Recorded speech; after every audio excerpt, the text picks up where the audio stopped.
Welcome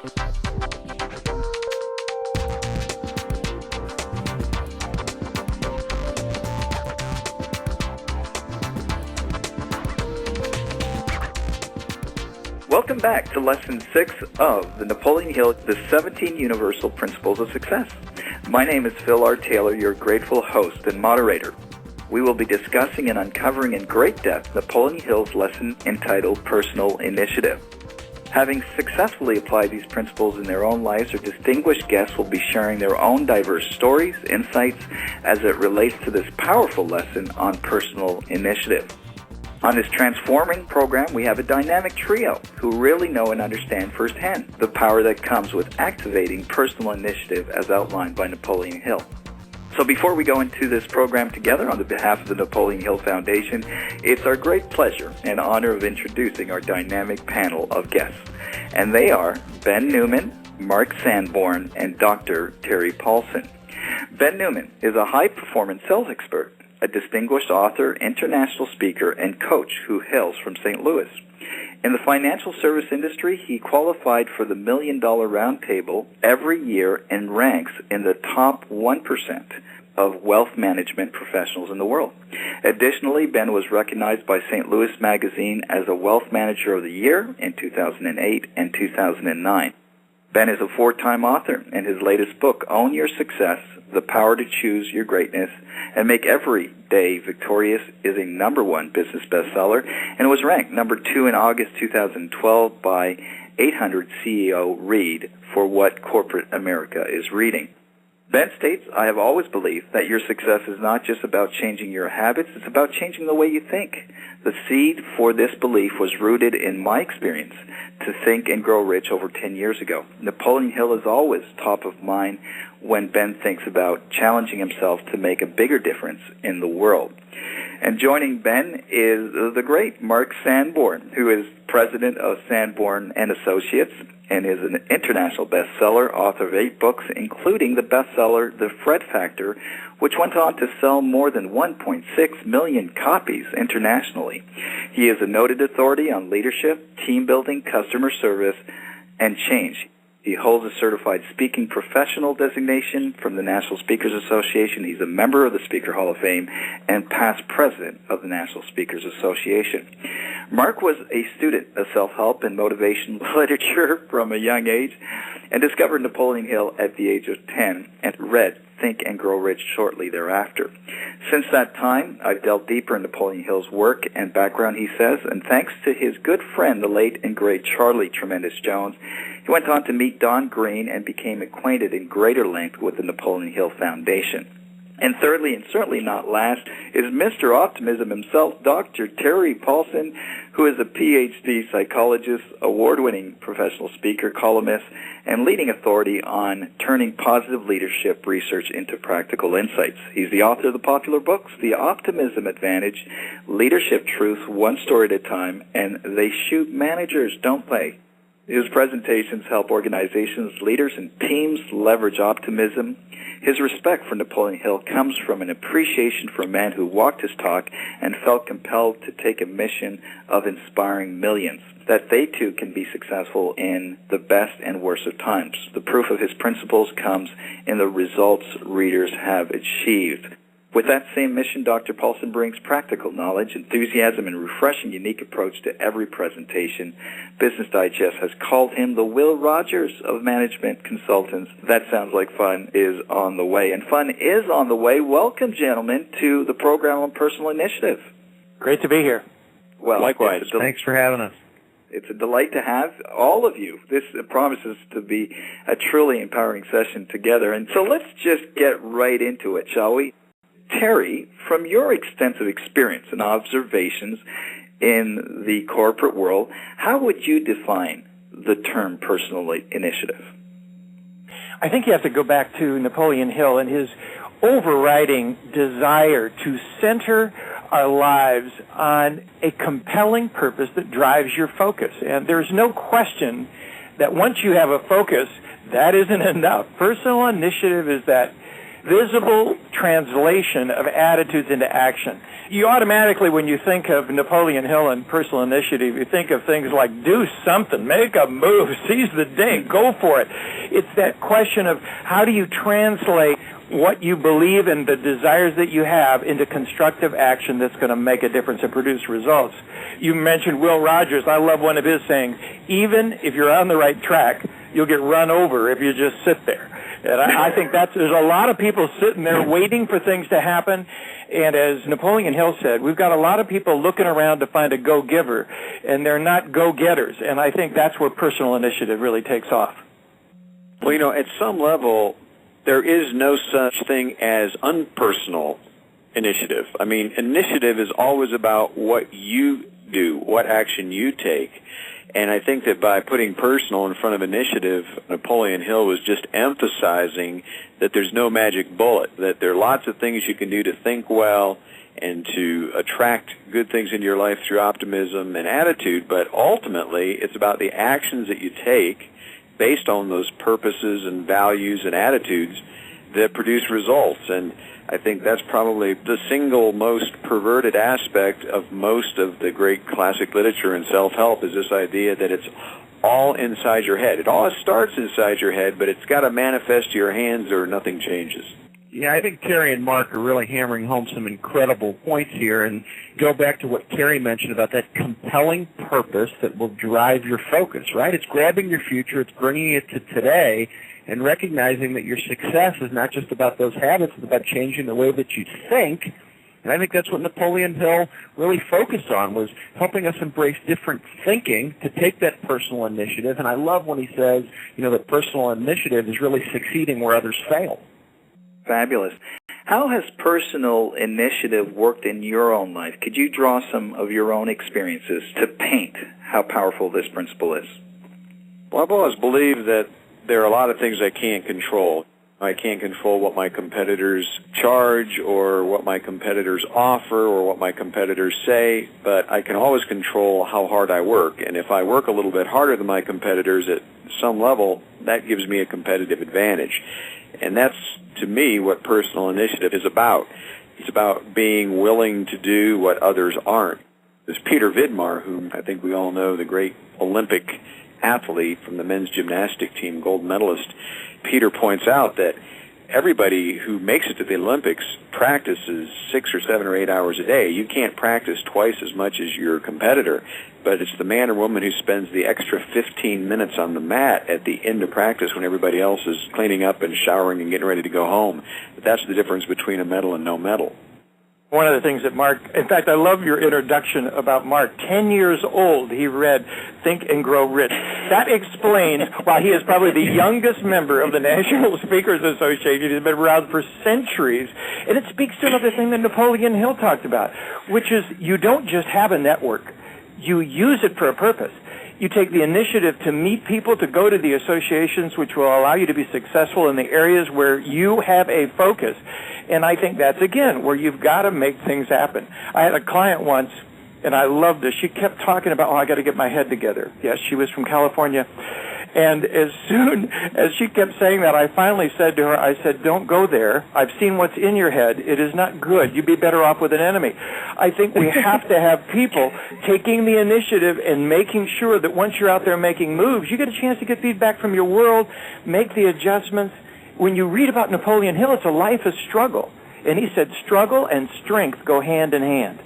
Powerful. I think when you talk about struggle and you talk about strength, it actually makes me think about my mother. My mother was diagnosed with a rare muscle disease when I was 7 years old, and she made the conscious choice to unleash her positive mental attitude onto the world. She journaled, and it was a rare disease. She was given 2 to 4 years to live. She lost her fight in 1986. However, she passed the pen of her life on to my brother and I to carry on her legacy. And what I think was the most empowering thing that has enabled us to fight every day for her legacy was that she took the personal initiative and she looked at her obstacle as an opportunity to help paint the vision for my brother and I that we could fight through anything in life. And I think so much of the wonderful lessons in Napoleon Hill's work are not only about the business, but how you can transition that business into your life and really just have that strength coupled with that personal initiative drive the influence that you have. Fabulous. Well said. And Napoleon Hill writes extensively about the attributes of personal initiative. I think he lists, about 20 things that really make up the definition of personal initiative. Which ones in your mind have really stood out from what he wrote about? One of my favorites, and we hear about it a lot, is that personal initiative creates opportunities for advancement. And I think that as simple as that sounds, it's kind of fallen from favor in our culture. And I'm reminded of an experience I had some years ago with an employee who had come to me and said she wanted to make more money. And of course, as an employer, I thought this was going to be a great example of personal initiative, and it would open the door to discuss how she might create more results, add more value to my business. And so I said to her, I'm glad to have that conversation with you. I said, what are you willing to do to earn more money working here? And she kind of looked at me like a dog watching a revolving ceiling fan. And she said, well, why would I do anything more until you paid me more? And she just fundamentally missed the idea that you give to get. You don't get to give.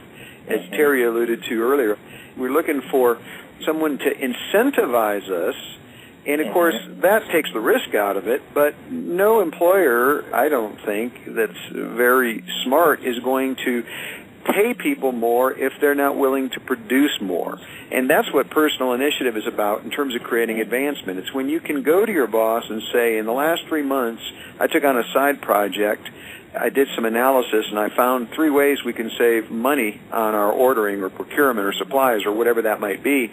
That's what gets your boss's attention, not, hey, boss, what would you pay me if I were to set aside some time to find ways to save money? And that order is critically important.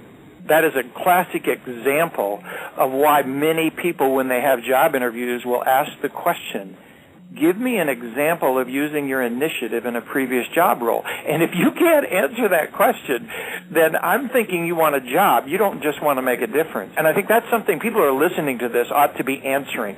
If you can't answer that, then it's important to be able to generate the kind of attributes that will allow you to make personal initiative part of your life. Hey, Terry, I want to let Ben weigh in, but I'm kind of ADD and I'll forget to mention this because I don't. But you mentioned job interviews. I had a woman come in for an interview once, and when I was hiring for this position, I sent them a copy of my book, The Fred Factor, because that's kind of my business philosophy, so I wanted someone who potentially might work with me to have that same philosophy. And I got to give this woman an A+ for honesty and a D- for initiative. The first thing she said is she sat down, she goes, well, I got your book, but I haven't read it yet. And I thought, well, I admire your candidness. However, initiative, not so good. Mark, that's so interesting because how many times do you speak with people who an idea is shared and they put it on that proverbial mental shelf waiting for that right time, and resistance comes into play and they just fight. They want to be content. That's what's natural, the way we're wired. And what I love in terms of personal initiative and those major attributes is fighting that resistance, fighting that natural mentality with self-discipline and figuring out the things that you can control every single day in order to achieve your vision. Because if you just wake up in the morning and just stare at that vision, what's going to happen? But if you grab the vision, put it in front of your face, and take action through your self-discipline, fighting through those obstacles, and what Andrew Carnegie talked about, which I just loved in the book, is going that extra mile and doing more than what is expected of you. And I think that makes all the difference. Fabulous. I can't help but think of an individual that I knew who, in a market of high unemployment, was trying to find a job, and he went into this employer, and he offered his services for 2 weeks for free. No gimmicks, no strings attached or anything.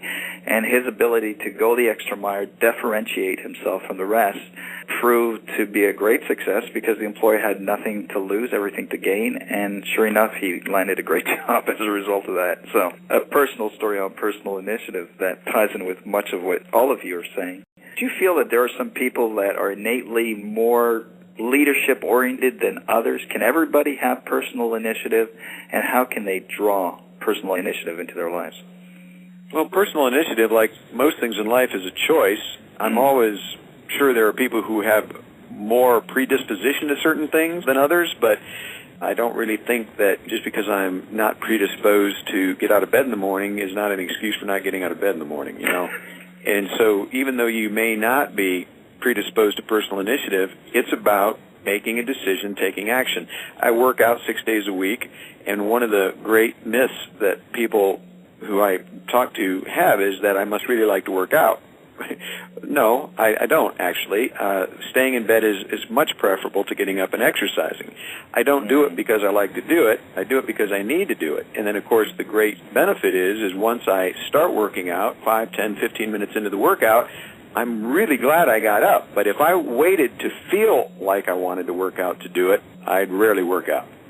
It's all to do with habits and with making decisions quickly. And that was one of the other attributes that Napoleon Hill talked about, the ability to make decisions quickly and firmly. And one of the quotes he says, how can you overcome the habit of avoiding decisions? Start with the very next problem you face and make a decision. Make any decision. Any decision is better than none. If you make some mistakes at first, take courage. Your batting average will improve. And that's one of the things that I've always said. I think what we do is we wait for the perfect moment, the perfect time, the perfect action. They don't exist.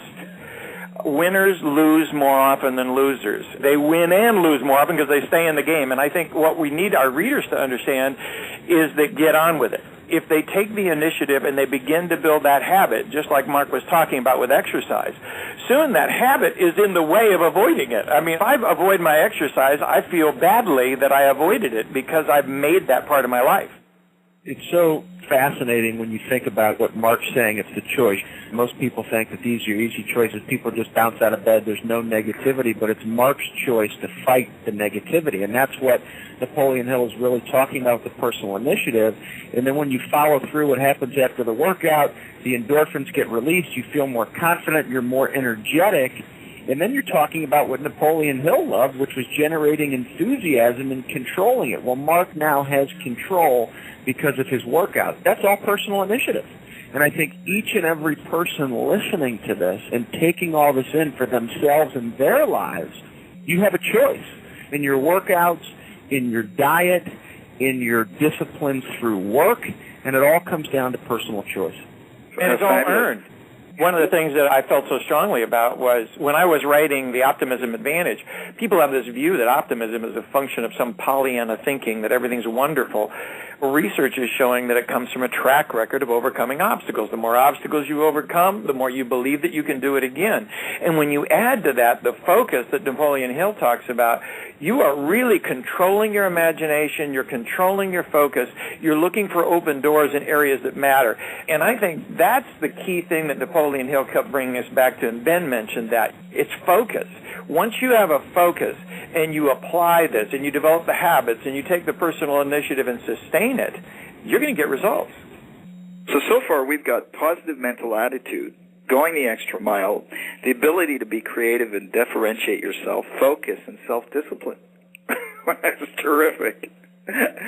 Many of our listeners would love to get into your personal insights in terms of how personal initiative has worked for you in certain circumstances in life. Could each one of you perhaps share with us a story where you applied personal initiative and how it delivered powerful results for you? I'll tell you, I'll start with mine. When I graduated from graduate school, which was a long time ago in psychology, I was already used to poverty. So I felt it was the best time to start my own company. I mean, I didn't have anything to lose.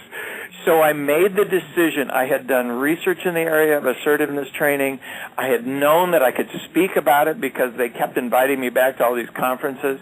I saw that it was a focus that was starting to have an impact in the media, and I decided I am going to take this on and I'm going to do it. And so we opened up a center in North Hollywood called the Assertion Training Institute, but we had not thought through marketing. The people who are most non-assertive are not assertive enough to call up.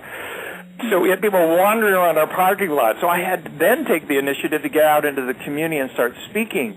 And so my secretary got a list of 120 groups within a 20-mile radius. We sent out information that I could speak on. And I was starting to get clients because of doing that. And then one of them said, she would love to have you come into my company and speak on that. And I said to him, well, I don't do that. I'm a psychologist. People come to me.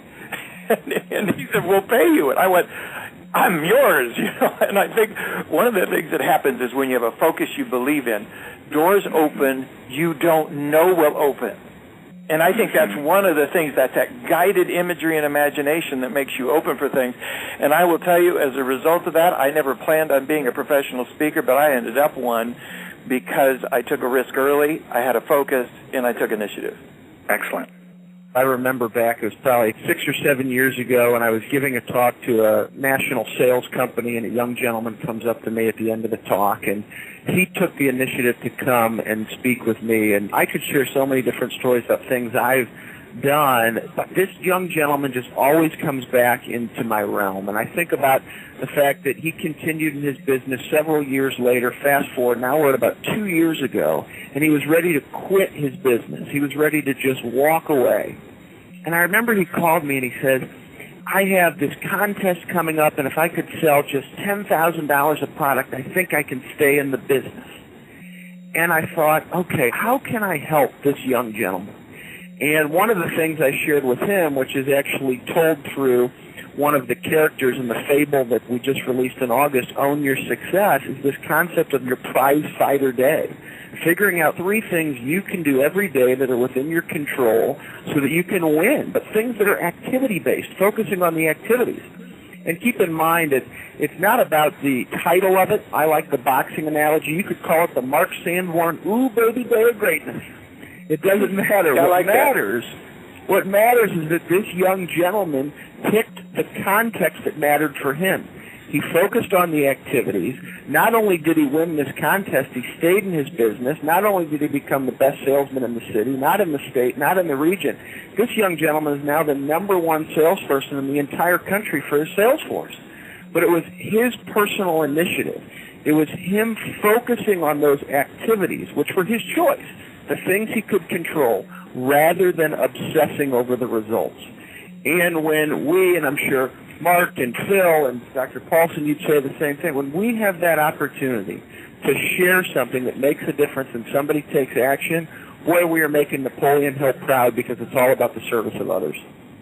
Great. Well, we'll have to get back in the Wayback Machine for this one, but Terry Paulson and I have been around for a while, and I remember we were talking to the Apostle Paul, and he shared a story with us that I'll never forget. No, when I was about 17, maybe 18, I got a speeding ticket. And, of course, this is not a particularly unusual thing for a young male driver to do, but my father, who was a very wise man, thought that this was a great learning opportunity, and I had to appear before a judge. My father worked the county seat, knew the judge, and he did not use his friendship with the judge to get me off. No, quite the contrary.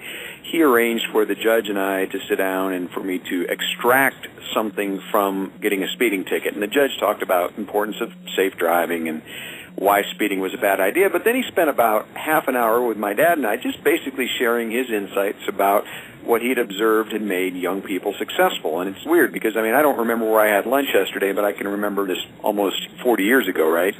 And one of the things the judge told me was a story about a med student who had completed his education, was doing his residency with about a dozen other resident docs. And, of course, that's always a competitive environment because how you do in your residency determines what kind of opportunities you might be offered when you finish your residency. And one of the things the judge impressed upon me was that all of these residents were very bright. They had done well in school. There wasn't much that set them apart. So this particular young man got his lab coat tailored. Now, most lab coats fit kind of like a loose-fitting smock, if you will. They're basically not designed for fashion. But nobody ever quite knew why this guy stood out. And he went on to distinguish himself not just on the style, but on the substance of his medical expertise. Now, I always thought that was a wonderful example of what happens when you take the personal initiative to do what Napoleon Hill calls going the extra mile. In this case, finding a positive way to stand out from your competition. Great, great insights. Sometimes the way to learn something is to examine what it is not. What do you feel stops people from taking personal initiative? One of the blocks, and I think it's very relevant to our times right now, as it was to Napoleon Hill when he first wrote it during the Great Depression, that there are a lot of people that assume that opportunity is over. I mean, you're hearing things again, and he talked about it, that, well, your children will not be able to achieve this success. We've reached this plateau of success. The people are already taking the money that is out there, and you can't be effective. And one of the things that he said over and over again, he described that comes up all the time, and it's a myth. There's no scarcity of opportunity. Countless people gain new wealth every year, whether the economy is prospering or ailing. And I think the block is they hear in the media, I mean, the media is focused on what's wrong. They are not focused on what's right. When I talked to an NBC nightly news producer, he said to me, he said, Terry, we have to have 90% problems, 10% human interest in humor, and if we have that mix, they'll watch our show. She says that's why for every day of the year, we have past footage of past disasters. So if there's no current one, we can have another one. We have an anniversary of an old one. And I think what ends up happening is people drone on what is impossible instead of us talking about the people that are successful. The U.S. Treasury, 2 times, in 1975 to 1991 and 1996 to 2005, studied poor people, large samples of people that were poor. Over a 17-year period of time, they call them the bootstrap studies, only 5% of the people that were poor remain poor. 30% made it to the top quintile, the top 20% of income in 17 years. We need to get the message out there that it is still possible today for you to take a drive and be successful. In fact, we ought to be putting advertisements on the television of people who've taken and done things and been able to apply these principles and make it happen. And I challenge us to begin to do that. That's why we tell stories about success. You know, Larry Winget says something that I agree with. He says, if you're born poor, not your fault. If you die poor, your fault. No, I mean, we don't control the circumstances we're born into, but I don't know why some people let their circumstances become their destiny. And I'm like Terry, I don't quite understand how we've reached a place, and it's the antithesis of what Hill would have espoused, where we look at people who are successful and wonder what they did to take advantage of someone else to achieve it. When I was young, I saw successful people, and the first question I had is, how did they do it so I can copy it or emulate it or learn from it? And now, when you take away personal initiative, the opposite of personal initiative is entitlement. It's the belief that you owe me, or the world owes me, or my government or culture, you know, fill in the blank. And lacking personal initiative, you end up with basically an entitlement society where success is viewed as suspect and mediocrity is viewed as something that should be supported and rewarded. Incredibly fascinating dialogue, and I think of expectancy theory, that which you focus on expands. Perfect example there. If you wake up expecting that somebody other than yourself is going to take care of you, you're not going to take action. But if you embrace these principles of personal initiative by Napoleon Hill and you expect that you're going to go and be the very best version of yourself, then when you face obstacles, you'll choose what my mother did, what she taught me when she was passing away, is she would always choose to reframe her obstacles, and that was a choice. When she faced an obstacle, it was almost like she would say to herself, reframe, and then focus on the solution. What's the solution? She didn't live in negativity and only focus or expect negative, and she was passing away. Divorced when my parents were 6 months old. I mean, this is major obstacles. You're talking about reframing personal initiative and having what you expect to be the positive, which I know Dr. Paulson and Mark know so much about.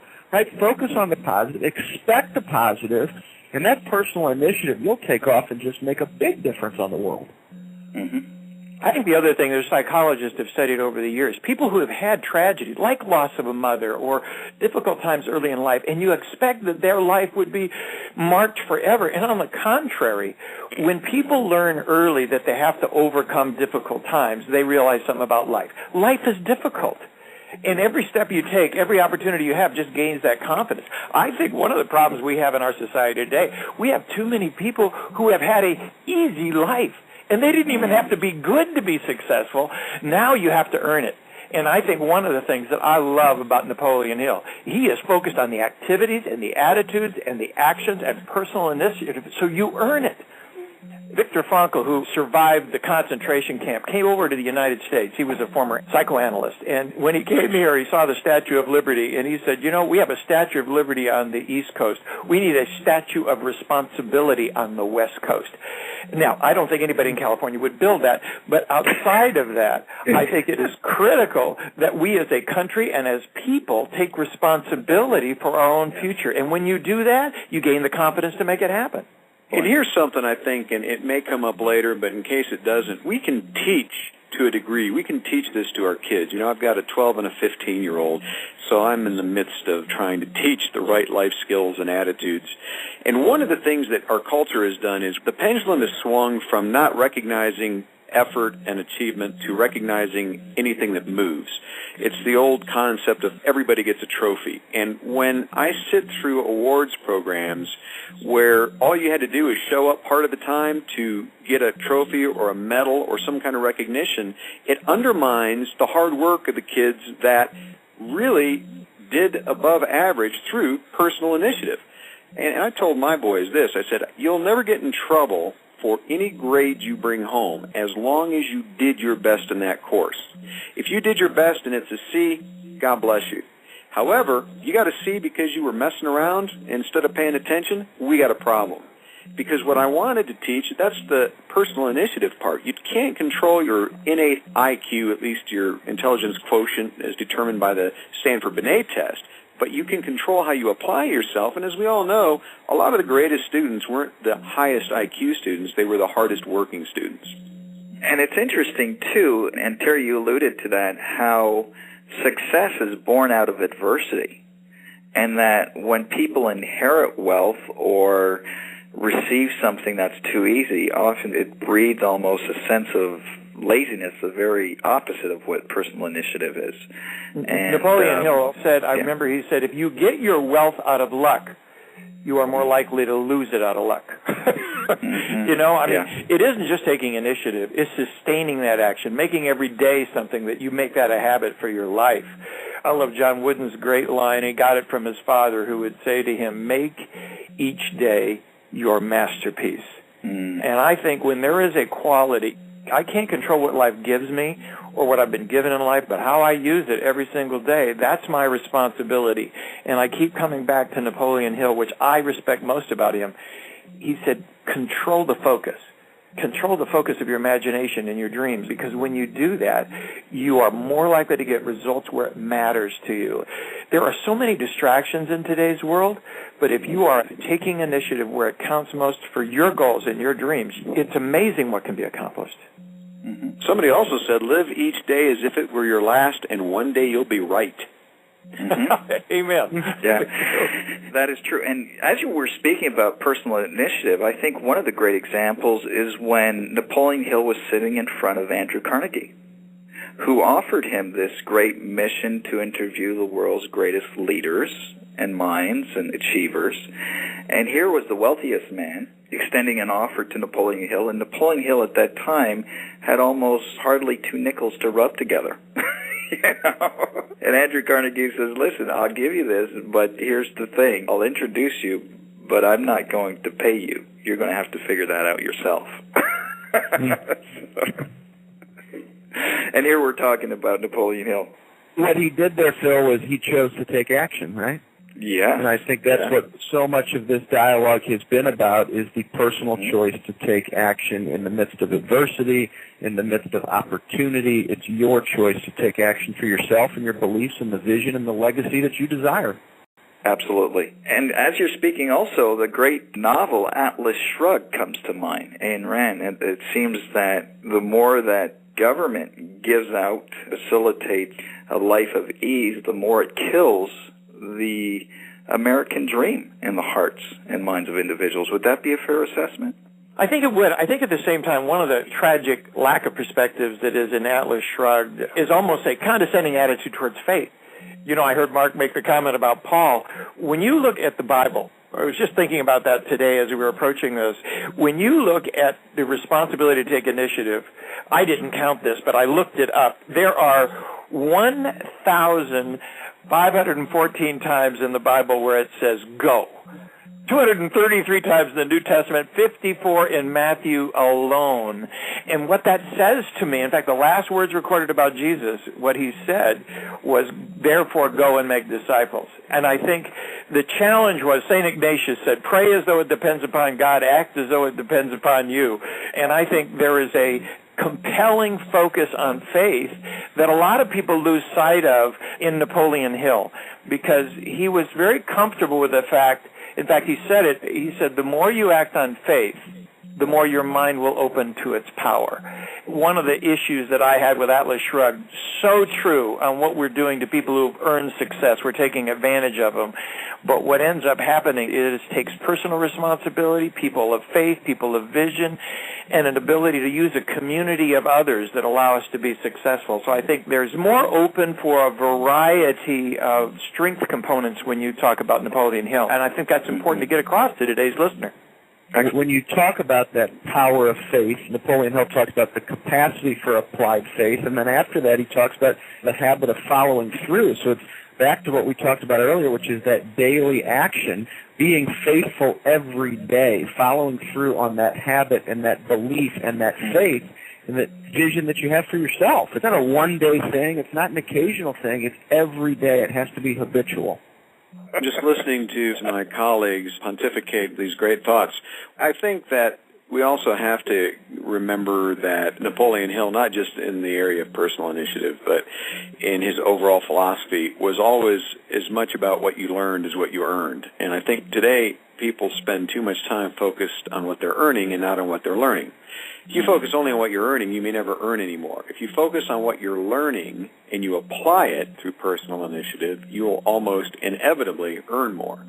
And I think that the reason we study the great literature, and I know, by the way, this may seem a little blasphemous, but, there are people who object to a few things that Napoleon Hill had written on any number of philosophical or religious grounds. And one of the things that I think we need to remember is that there's great value in work that you don't agree with 100%. As a matter of fact, I can think of very few things I agree with 100%. My wife loves me more than anyone, and she doesn't even agree with me all the time. So it isn't about do I always agree. It's what can I find and through experience and application prove to be true. If experience and application disproves it, to a degree, good ideas are a lot like a buffet line. You pick and choose, because there are things that I can do, but I don't want to do. They just don't fit my style, my personality, my business model. Doesn't mean they're bad ideas. They just aren't preferences for me. And so there's so much in the work of Napoleon Hill and other great writers that we can pick and choose from. And, we don't want to become too eclectic, because if you go too far afield, then you kind of can harness opposing viewpoints.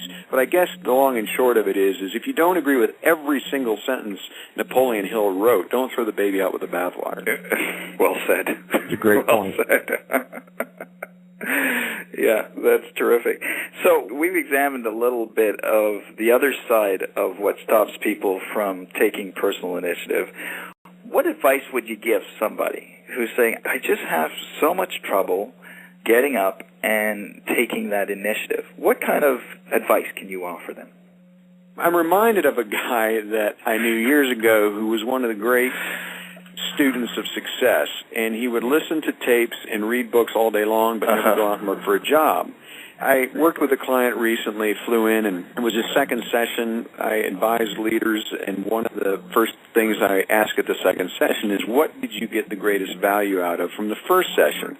And what he said was very insightful. He said, the first session you taught me to quit being passionate about leadership and to start being passionate about leading. And there's an important difference. You can be passionate about a subject. You can be passionate about real estate, but never sell or buy a piece of land. You can be passionate about your wife, but never spend time with her.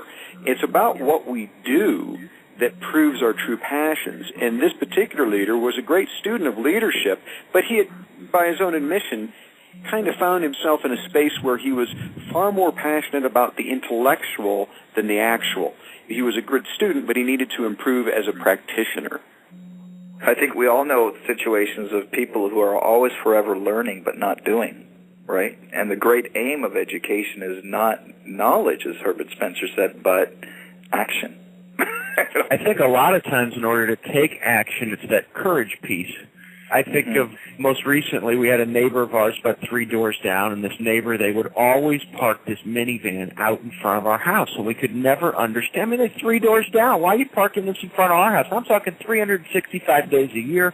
One person actually backed out, hit this person's car. They didn't ask for insurance, nothing. They called it their airport vehicle. I mean, it was just strange. And my wife and I were standing in the kitchen one day, and we said, my goodness, like, do we need to put a sign in our yard that says don't park your car there anymore? And it was a few months ago. I'm standing on the porch with my son. It's about 5:30 in the afternoon. Isaac is 4.5 years old. And all of a sudden, here comes the neighbor 3 doors down walking by the house. And Isaac, 4.5, yells out. He waves his hand. He says, hey, Mr. Barron. He says, we're going to put a sign in our yard that says don't park your car there anymore. And I thought to myself, oh, my goodness, I kind of gave a stare, and I'm ready to run into the house, and he kind of gives a wave, and guess what? The car's not parked there anymore. And, you know, it's one of those things. It's the courage piece, right? We as adults, we go through all these obstacles, and there's all this buildup of, I can't do this, I can't do that, I can't say that. I would encourage everybody to go back to that childlike mentality, no filter, just like my son Isaac, and choose to be courageous.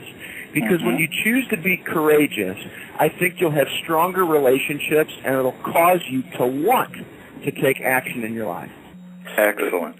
There's a lot of avoidance literature on conflict. And the closer you get to anything that results in anxiety or conflict, well, your heart rate goes up, your blood pressure goes up.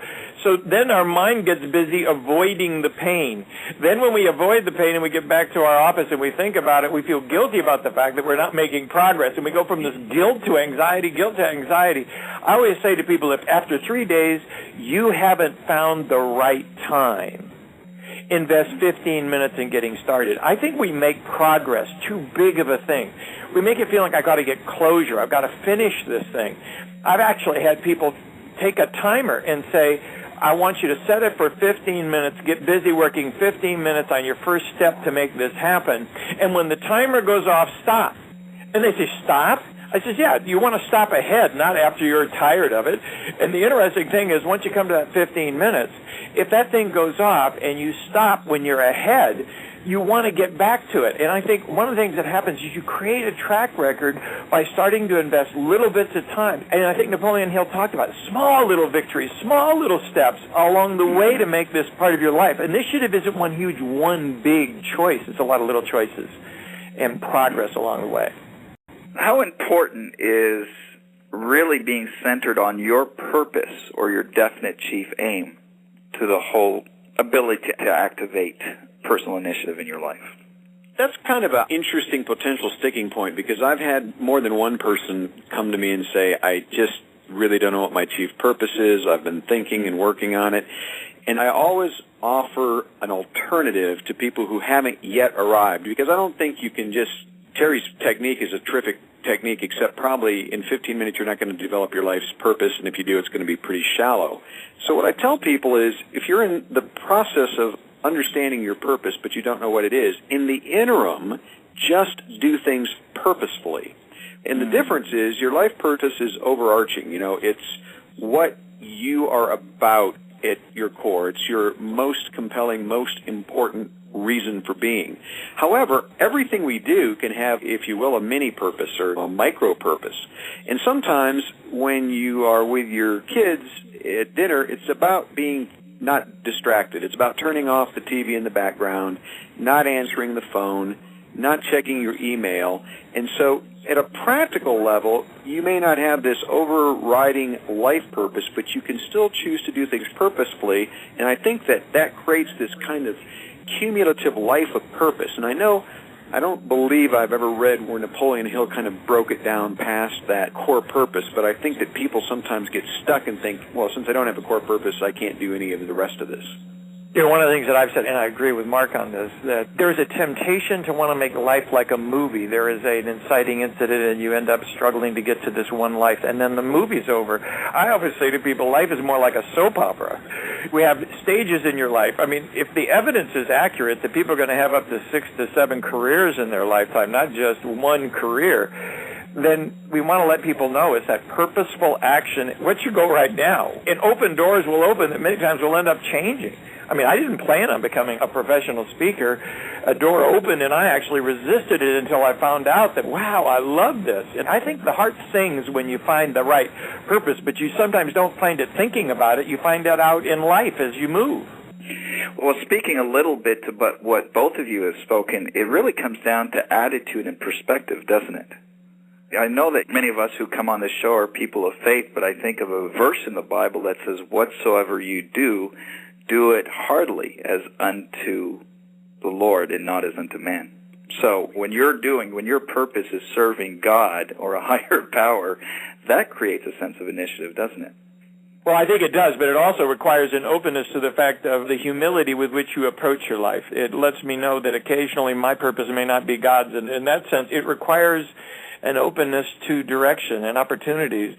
And in a way, it makes it an adventure. And I think Napoleon Hill certainly had an adventure in his life as he moved through the missions and the changes that came to be as he tried to live that out. I think about what you were mentioning, Phil, and it comes down to surrendering to that purpose that is way bigger than you. Just kind of having intense focus, intense vision, and clarity on the fact that when you surrender to that purpose that's bigger than you, you get clear on your reasons why you're going to get up out of bed, why you're going to get to work out, and why you're going to fight. You won't stop fighting. And when you have that clarity of purpose, no matter how big the obstacles become, you choose to reframe and you choose to break through and keep fighting. It comes down to purpose, which is all about that personal initiative. When you're clear on your why, you'll have the personal initiative to continue to have breakthroughs no matter what stands in your way. And everything else comes into play, doesn't it? Applied faith and enthusiasm and everything that Absolutely. It takes. Beautiful, beautiful. One of the things that reminds me about the importance of initiative is my office is on the second floor of a building over a cancer clinic, and I have a corner office, and when I look out every day of the week, I see people who are being treated from early to advanced stages of cancer. Many of those people, thanks to technology and good medicine, will recover and be cancer-free, but occasionally I see people that you just know from their appearance are probably not long for this world, and it's a really good way to remind yourself that sometimes the best reason to do something is because you can. You have the opportunity when you wake up. My grandfather said waking up was a privilege denied to many, and when you think about it, it's kind of dark humor, but it's true. And we often get so hung up on these grandiose concepts that we forget that at base level, it's about taking advantage of the life you have to live every day, knowing that hopefully we'll all live a very long, healthy, productive life, but we don't know. And personal initiative is the way that you see carpe diem. You seize the day. You make the most of the opportunity. And it was like Thoreau said, he who kills time injures eternity. I loved one of the quotes that Napoleon Hill said. He said, life is like a checkerboard, and the player opposite you is time.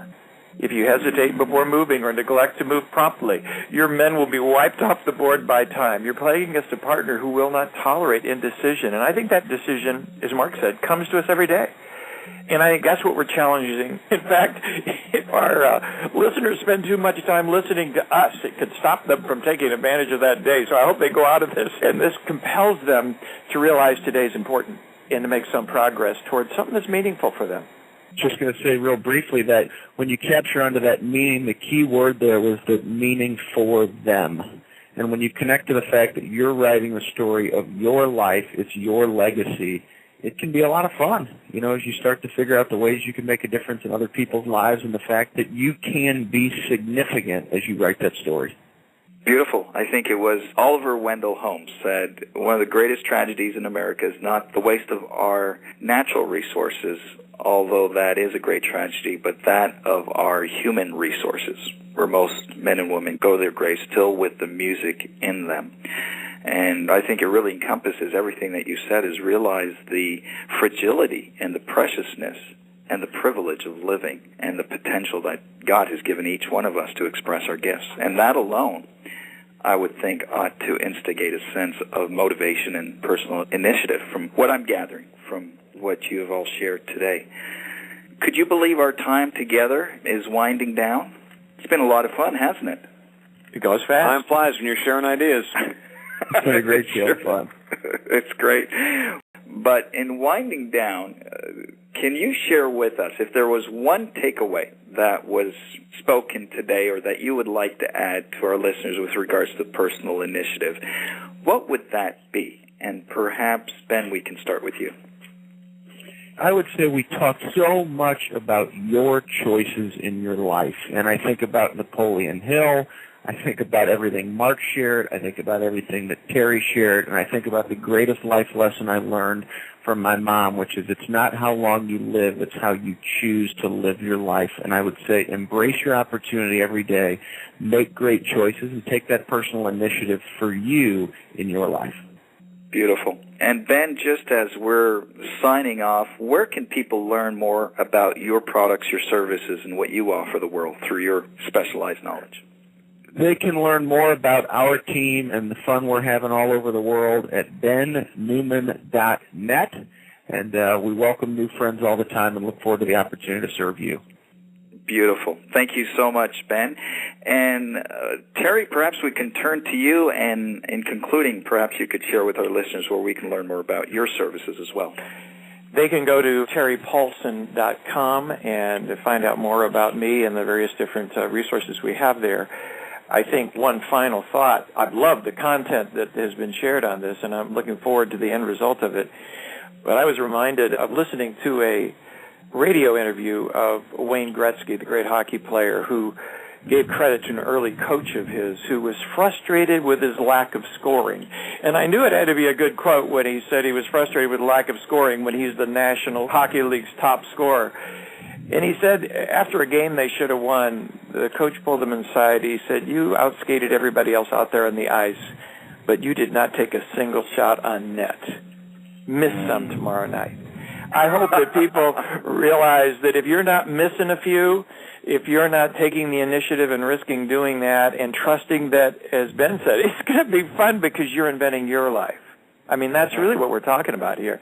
There is no prototype. There's no one book. There's no one message, but take the initiative to take responsibility for where your life is going and miss a few, win a few, and enjoy the journey. And I just wanted to weigh in before we completed the interview. As Ben and Terry shared ideas about where to learn more about their work, it's easy to find what I do at marksanborn.com. That's kind of the mothership to all the social media, blogging, and different avenues I use to distribute intellectual property.